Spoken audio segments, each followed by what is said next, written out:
alakar mu ne da kai bana fatan abin da zai raba mu. So ki kwantar da hankalin ki, ni naki ne kare da ma ke damu. Tilasinta da hankali na rashin ka baby zuci sai ta kamu. Wai da cuta kike nufi ki bar zancen nan rabi ya haɗa mu. Ni za na so ka kai ma ka so ni ka gaba mai raba mu. Aini can cikin zuciya tuni na yarda ni da ke za a gamu.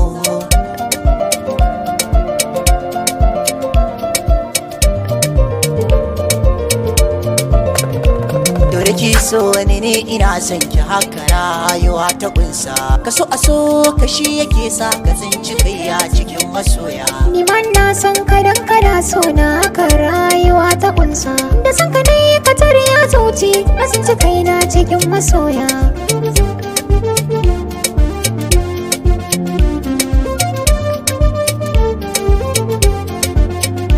Kalmar da harshe za ya furta ka so a so ka idan raja ne. Sa'ar da dai na cimma buri so ya ishe ni gida a zaune. Sanni da bashi gurbi da kulawa daga cikin sakanni. Gashi da ni da kai min yi sabo kauna ga kai dai ni na koya. Dore ki so wani ne ina son ki haka rayuwa ta kunsa. Da san ka ne ka tare ya zuci na tsinci kai na cikin masoya. Kice sinadarin rayuwa samun kamar ki aini iwa ce. Alƙawari muka yi za mu rayu idan na guje miki na butulce. Saki a zuci na killace shi babu aro na ba da rance. Zabi rayuwa mai nagarta dukkan masoya masu koya.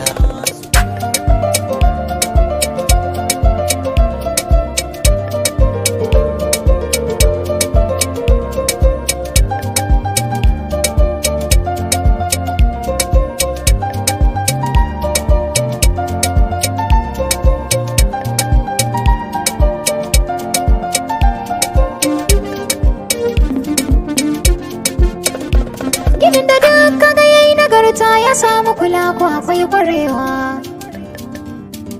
Sami da shi ya bada yamma sannan tsirin sai ke fitowa. Da ni da kai mun kulla alakar da duka wuya ba mai rabawa. Kauna da so sun bani gurbi iya wuya ban ja da baya. Ashe idan zuciya ta kamo dukan jiki karba yake. Gabai gaba ɗaya sai su juye na lura so na sanya maye. Samun kishi ya nuna tabbas cikin masoya mun biyayi. Farin ciki kawai za mu nuna mun shiga littafin masoya. Ni man na san ka dan kana so na haka rayuwa ta kunsa. Ka so a so ka shi yake sa ka tsinci kai a cikin masoya. Okay, thanks.